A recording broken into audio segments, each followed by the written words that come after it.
Hey, it's John and Mike, brew-dudes.com, and look at us. We're doing an interview for the old YouTube channel. We have Chris White from White Labs. How are you, Chris? Hi, great. It's great to be here. Thanks, John and Mike. Looking forward to it. I'm talking to you from my office in San Diego. Sweet. All right, we're across the country in Massachusetts. The miracle of technology is wonderful. Yeah. So you've been in White Labs since 1995. It's a long time. We're wondering, like, how many people are working there at your company right now? Well, yeah, White Labs, we started in 1995 with just myself, and then a few other people kind of came on. One of those folks is still with us. And it really started out of my homebrewing that I started in the early 90s, well, 92, after I moved to San Diego from Davis, where I started homebrewing. I met some guys that had started a homebrew store called Homebrew Mart, and that would become Ballast Point. And so we were just homebrewing together. So out of that homebrewing came White Labs and Ballast Point, and we're all still friends today. It's been a fun ride. 27 years later. Now we have 3 locations here in San Diego. We have a lab in Asheville, North Carolina, and then in Copenhagen, Denmark. So a little under 200 people total working at these sites, and some off-site people doing different things from home. Great. Cool. When you started this venture to supply yeast to people, like homebrew, but then also it grew into the craft beer industry. I mean, did you think that it would get this big at the time you started? I mean, what was your real hope at the time? Well, I always just felt like I was trying to serve the industry, the homebrewers, the pro-breweries. So we just wanted to grow as the industry was growing. So we've been growing for all these years, and every year is just another year and another day. And so it's just been kind of organic. I don't sit around a lot of strategy meetings and stuff like that, or think about ROIs and stuff. And maybe that's a mistake on my part, but we just keep going. 2020, when the pandemic hit, that was our first year where we didn't grow. We went down a little bit as the industry went down about 10%, and we rebounded now again. And so I don't know. When I look at my original plans and things like that, sometimes I was more optimistic, and sometimes things took a lot longer than I actually thought they would. Like when I looked at the numbers Homebrew Mart would do in my early days, I said, okay, well, there's this many stores, everybody will do that kind of volume. And that's not the case, right? Things take a lot longer than it seems. And so I learned a lot about business, have fun with all aspects of the company. I like being in our facilities. I love hanging out with brewers. I still homebrew a little bit. We have a brewery, White Labs Brewing Company. Yeah, it makes a little under 1,000 barrels a year, and we sell it in our tap rooms and restaurants, 2 of them. And we just try to keep doing things that we enjoy. So we like the beer industry. We like teaching, so we have an education group. We like chemistry, so we have an analytical lab that does all sorts of chemistry on beers and distilled spirits and kombucha and different things. And so we just kind of kept growing the company into the fields that we enjoyed, that we had some expertise in, and our staff wanted to do. So we have a great staff. I think you've met some of them. Yeah. They were talking about Pittsburgh at the last homebrew conference, and they're amazing people. And yeah, having a great team is always super important in any venture that you do, right? Yeah. You've mentioned the facilities, and the website even lists Hong Kong as one of those facilities too, right? So one of the questions that we have, just a really silly question, but where does our yeast come from? Like, where's the mothership producing all the yeast?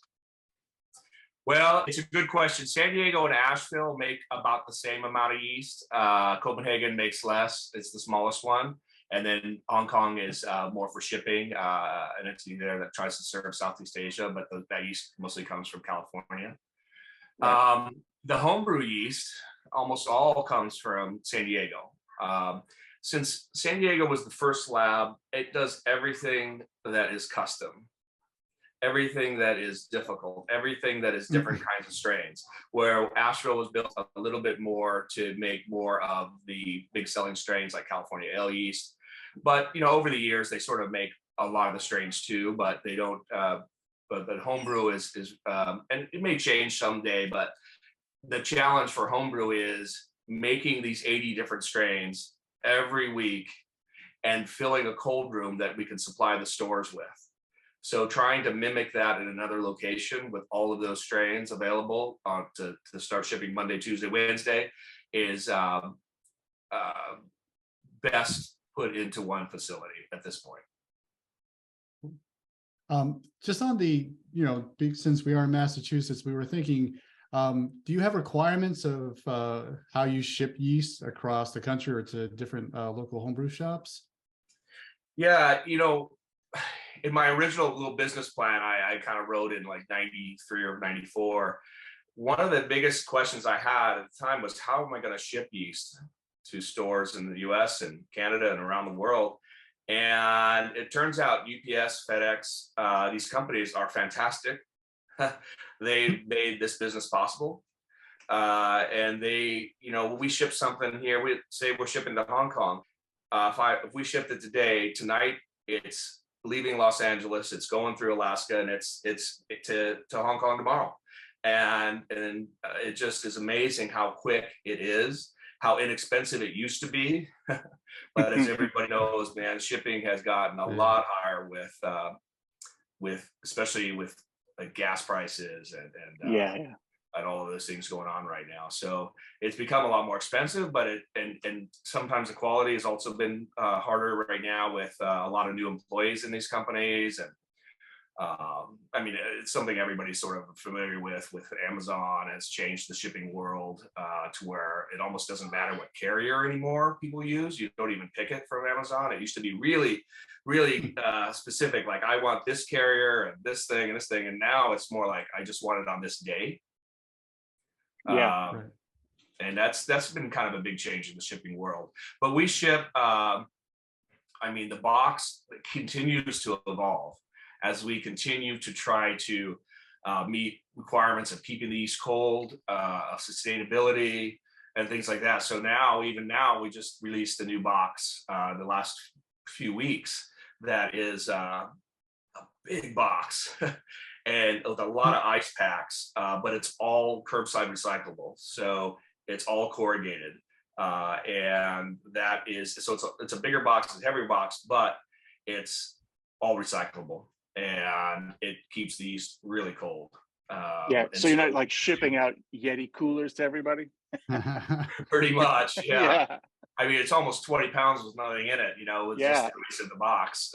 So because starting in 2020, we also noticed like our boxes just started to become destroyed because, again, the amount of shipping that was happening with direct to consumer stuff, with the new employees and stuff. So we've had to change our box actually since the pandemic just to make it stronger to hold up to what's happening in the shipping world.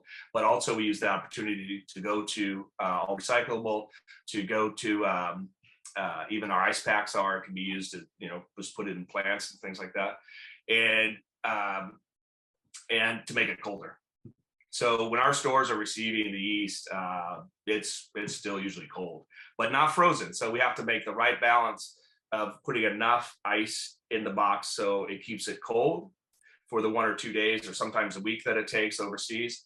And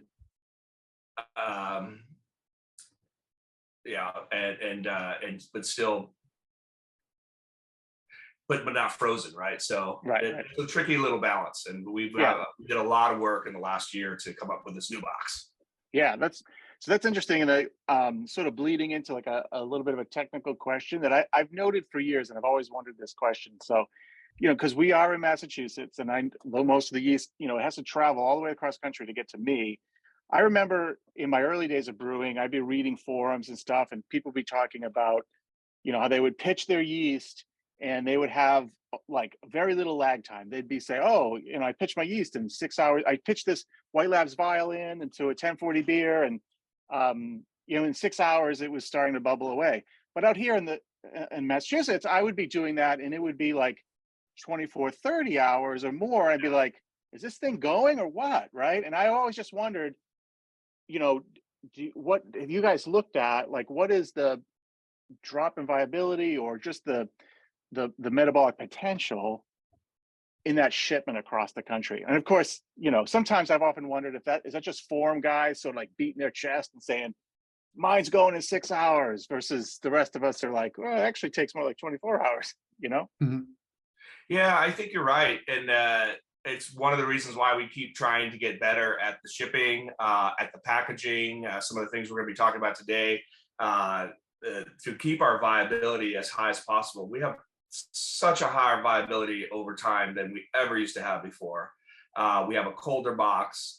We have better shipping lanes. When you get a little bit bigger, you get a little bit better treatment from the companies. And they even create special things for us sometimes. So the quality of the shipment from here to Massachusetts is completely different and better than it was even 5 years ago, especially 20 years ago. Awesome. But we do a lot of viability measurements. That's a nice thing about having the different labs. Like we ship things to Copenhagen every week, and there's lots and lots of viability work we do to see about that shipment or customer questions or with Asheville. And we do a lot of cold shipping between San Diego and Asheville, actually, cold trucks. If we're doing more volume that we may need to send to them for some reason. So, because we're also sending beer between the facilities. And so there'll be a cold truck with beer and yeast on it and stuff like that. So, the viability, our live viability loss with shipping now is very, very, very minuscule. Tremendous. That's great. So, what we're here to talk about really is the new PurePitch Next Generation packaging. So let's talk about what it is. Like what are the aspects that went into the next generation of the packaging? Well, I have one here. Nice. Little retail box, but one of the homebrew pouches. We started in test tubes kind of format, and then these vials. One of the homebrew stores that we still work a lot with, More Beer, up in Concord, California, and in Pittsburgh. When I started shipping more, it's something I never noticed in the early days of the 90s, where yeast never leaked. But then when we started shipping more, to say through More Beer and things like that, there would be some leaking. And so I had to find a new package that became the vial. That was indestructible, but it had a lot of plastic to it. And it had a set volume, so we couldn't put a lot of extra volume in it. And then it also became hard to source. Like we used to just get them from what would be made for Pepsi in the West Coast. And then all sorts of things started happening with the rise of China and manufacturing, all sorts of different things. So we were starting to get different kinds of material. And so we set about looking at making our own package out of film. And that became PurePitch, released in 2014. So we actually grow the yeast in the film instead of a stainless steel fermenter. And the advantage is in stainless steel or something, or you're collecting it. You have to collect the yeast. That's an opportunity to lose some viability because yeast is moving around, oxygen is being picked up. So by growing the yeast in the film and sealing the yeast, it's not picking up any oxygen at all, which can harm its viability. So that gave us a huge viability boost. And the other thing is we designed the film to release CO2 gas, which the gas buildup, like in our old vials, and sometimes people would open them and the yeast would come gushing out because they're alive, they make some gas. And this releases the gas. But the number one request we got since we came out with PurePitch was, can I please have a cap? And the way we do it and grow the yeast in the reactor, it's very complicated to get a cap on it, but we set out right back in 2015 and then really accelerated in 2019 to create what we call now the next generation. Originally it was called 2.0, and my staff said, no, they didn't like that. Let's go next generation. So I thought that was a good idea. And now we have a cap. First, we came out with the Pro size and changed a few things about the sizing. And so each one of these pouches pitches 5 barrels, where this is 5 gallons, 20 liters. And so these have been out for over a year on the Pro size in all of our strains, except wild yeast and bacteria, which we still have some transition to do there. And then now we've got the homebrew size released. We showed it first at the homebrew conference in Pittsburgh. but it wasn't for release yet. We just want to get some feedback. I mean, we were working with homebrewers and homebrew retail stores for the last 3 years on this project to make sure we're doing it right. You got to listen to people and get the right feedback. And so that changed a lot of things during the development. But now we were also able to change the film, even improve the film. So it used to be the old one people are still using, but it has a double layer film, but it's actually 2 pieces of film. And sometimes people cut it and take out the inner film. This one has still 2 layers of film, but they're fused together. So you don't even see that there's 2 layers, but there's an inner layer for the yeast. And then there's this outer layer we kind of call a racing glove, like just holding on to the inner film. And it's got a lot of micro perforations where it can release the gas. So you can almost see it if you kind of look at the right angle.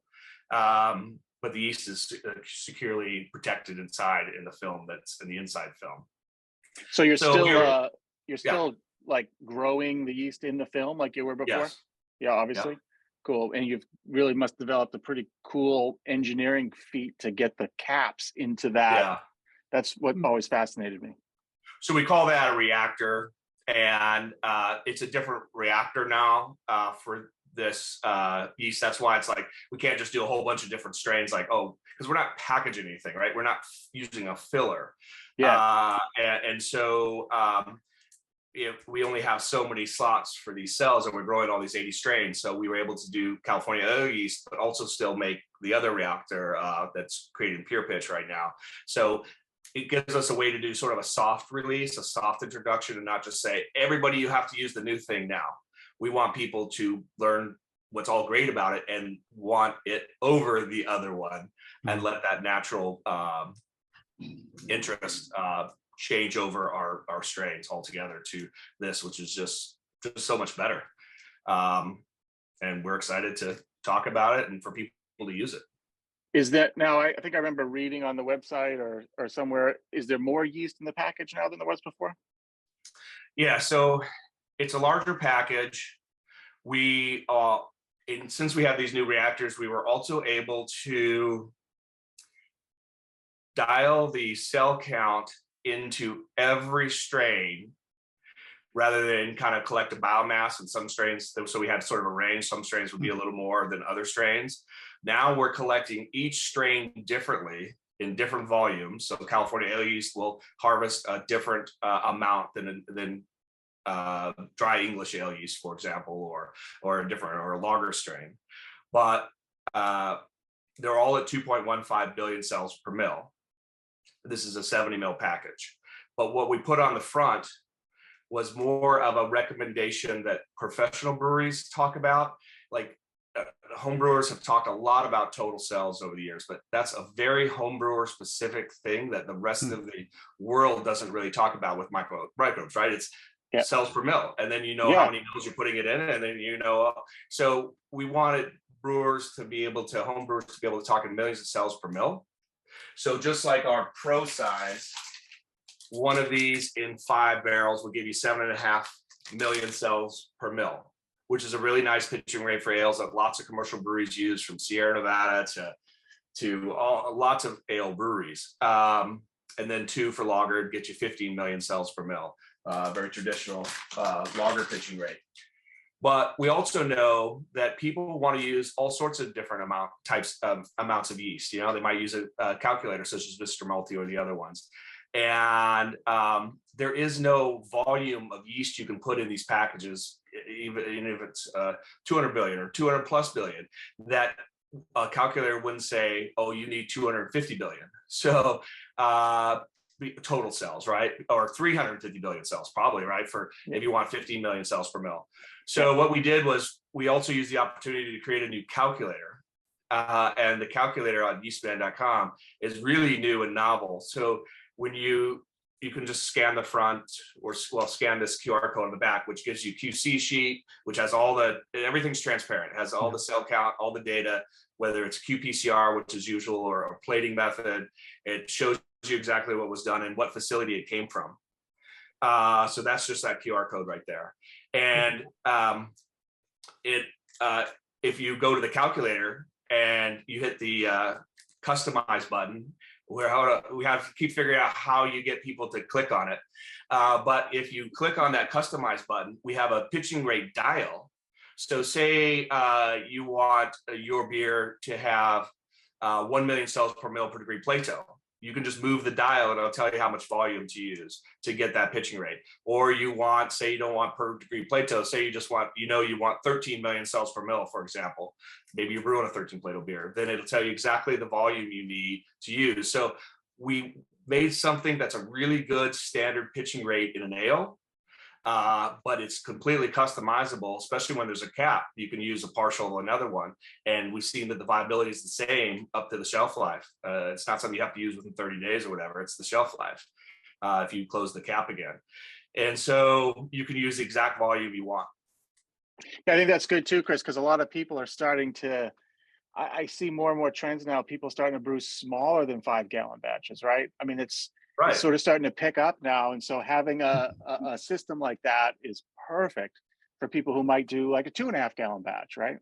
Yeah, you could use a smaller amount, open the cap, do an aseptic transfer. I mean, in fact, I'm predicting that homebrewers will develop some DIY aseptic features where you just screw a sanitized piece on here and the tube into the fermenter, and you're not even exposing it to the environment. We made one for the pro size. We call ATS, aseptic transfer system, but it's over $1,000 or something, and it's designed for people pitching 10 or 20 of those into a large fermenter. But there's already an aseptic solution that we created for pros, and it's just such an easier thing to do with cap and tubing, for homebrew. So then you can, meter out exactly how much you want. And you could even use this to make some different starters if you want to, and to cap it up, and you've got your little starter seed back in the fridge. Yeah, absolutely. Very cool. And then there's a lot of beer styles where say you're brewing a Hefeweizen or something, you don't want to be over 7.5 million cells per mil. You're not going to develop the ester profile you need in a Hefeweizen. So this just becomes a real modular, good way to pitch the right amount of yeast and have flexibility to pitch as much as you want, or less than this if you want. You can pitch 5 million cells per mil. Very good.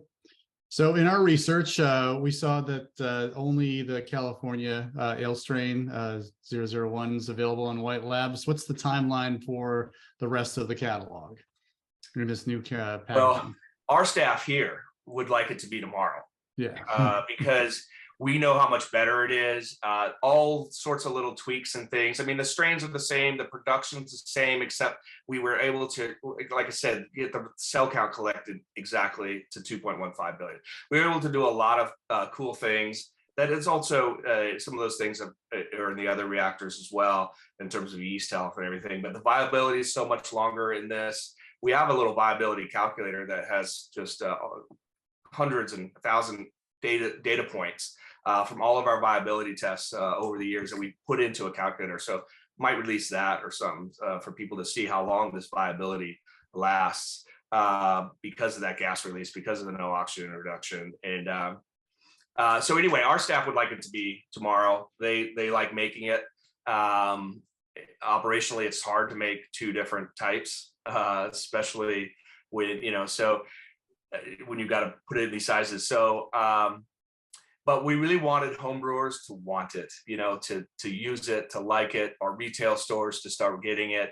And so I'm already seeing some of the stores buying more of these just in a couple of weeks than the 001 in PurePitch. But we still have it in PurePitch, the original format, because we want that to happen organically. So I'm hoping in a couple of months, we have all of the strains, or more and more of the strains in this next generation format.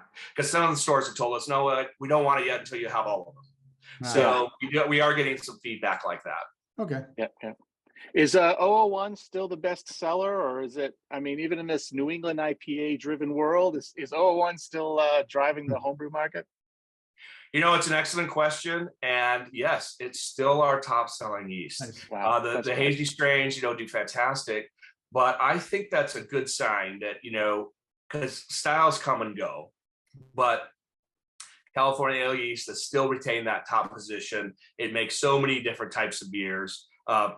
we're also seeing, of course, a growth in lager strains sales for us as people are making more lager beers, and new, more and more breweries are now brewing a Japanese lager, and or an Italian lager, and and traditional German lagers, and we're seeing a lot more of that. So, but there's never been a time where California yeast is still not our top seller. Yeah, that's awesome. Are there certain strains that are a little more difficult to work with PurePitch, or they all sort of, I mean, I imagine they all have slightly different growth rates a little bit, but you probably just have to adjust time, right? Yeah, so making these 80 different strains, plus a lot of custom strains, private strains for people, plus what all the different wild yeast bacteria do, it's each one is different. And the longer we've been a company, the more we've worked with strains, the more we've accepted those differences. Like I said, now collecting the yeast differently from every different strain. So we can really understanding the different strains. Some of the really flocculent ones are a little difficult. 002, 007, and a few others. So this package feels thick. You could just feel that flocculent yeast in it, because of course we haven't released yet, but we've been making a lot of the strains in this format, but it still comes through the cap. And so we can still get them out. I've loved even just the original PurePitch. I brew a lot of English style beers, and I've probably used almost all of the English style strains you have. I love experimenting with those. But the one thing I've always really appreciated when you went from the vials to PurePitch was my ability to just squeeze it and get it back sort of into suspension and make it easier to get it out of there. I always love that aspect of the technology. And this is even easier. The film is a little more slippery inside, so the yeast comes out a little bit easier. And then you can kind of squeeze it through the cap and roll this up. And if you do make an aseptic way of doing it, what we do on the Pro one is on the little pump, you pump more back in, and then you pump it back through. So then you get everything out. Nice. Right. Well, I'll be anxiously waiting for 007. That's my vote. Okay. Keep an eye out for that. So when I first started homebrewing, Mike said, keep all your White Labs packaging. So, so that we could homebrew with Chris White someday. So I've got all the PurePitch, and I have the vials and stuff. So I don't know. I think I have around 200. What is that? What does that get me nowadays? I think you got some good stuff. I mean, the line about me brewing with you was just somebody put a joke in it, and you know what? It was just supposed to be funny, but people started collecting them, and I've done a bunch of brews with people that have collected the 500 units, and then more as the numbers change. But this is another one. And in fact, you were showing a vial and the PurePitch, and what we were talking about in Pittsburgh too is this is really sort of a combination of the two. Right. If you put those two together, you get this volume. First of all, you get the cap from the vial, you get the breathability of the film, and more information. A bigger package, more information we can put on it. There's a lot more on this than the last one, but especially with the QR code. And now we've got the best of both worlds. Yeah, it's awesome. Excellent. So I think what I'll do is see what kind of count that Mike has. Maybe we can bring them all together, get to that 500, and see what we can do. But I'd love to come to Massachusetts. Yeah, come on down. Maybe not in the winter, but the other seasons are okay. Yeah, that's for sure. Chris, it's been great talking to you. Congratulations on the new format. We look forward to brewing with the new other strains that will be coming out. And thanks for providing yeast that we've used in many of our brews for the past 20 plus years. Thank you. I appreciate that. There's a lot to explain, so it's nice to get on your show and talk about it. There's a lot to do.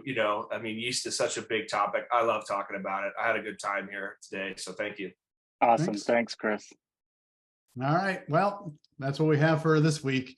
Thanks a lot. If you like this video, give us a thumbs up, subscribe to our channel. For John and Mike, brew-juice.com. Brew on. Cheers.